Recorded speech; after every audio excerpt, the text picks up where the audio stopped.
अब श्रीमद् भगवत गीता से भी आपको प्रमाण दिखाते हैं।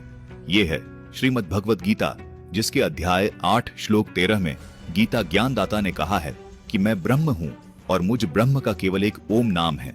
इस ओम को अंतिम समय तक जाप करने से ओम नाम से मिलने वाली परम गति प्राप्त होती है, यानी ब्रह्मलोक प्राप्त होता है।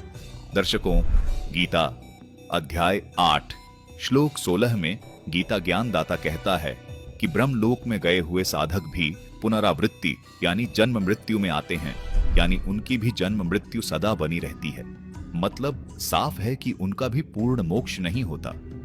दर्शकों, यहाँ सवाल ये उठता है कि जब ब्रह्मा, विष्णु, महेश और देवी दुर्गा और गीता ज्ञानदाता ब्रह्म की साधना से भी जन्म मृत्यु बनी रहती है, तो वो परमात्मा कौन है जिसकी पूजा करने से साधक का पूर्ण मोक्ष हो जाता है?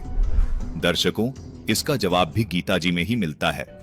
गीता ज्ञानदाता ब्रह्म ने गीता अध्याय 18 श्लोक 62 तथा 66 में अपने से अन्य समर्थ सच्चिदानंद घन ब्रह्म यानी परम अक्षर ब्रह्म की शरण में जाने को कहा है, तथा गीता अध्याय 17 श्लोक 23 में उसकी भक्ति साधना का नाम ओम तत् सत मंत्र बताया है। साथ ही गीता अध्याय 15 के श्लोक 4 में कहा है कि मैं भी उसी आदि पुरुष नारायण की शरण में हूँ, जिसको गीता अध्याय 15 के श्लोक 17 में उत्तम पुरुष कहा है, तथा गीता अध्याय 18 के श्लोक 64 में कहा है कि मेरा इष्ट देव भी वही पूर्ण परमात्मा है जो आदि सनातन परम धाम में रहता है।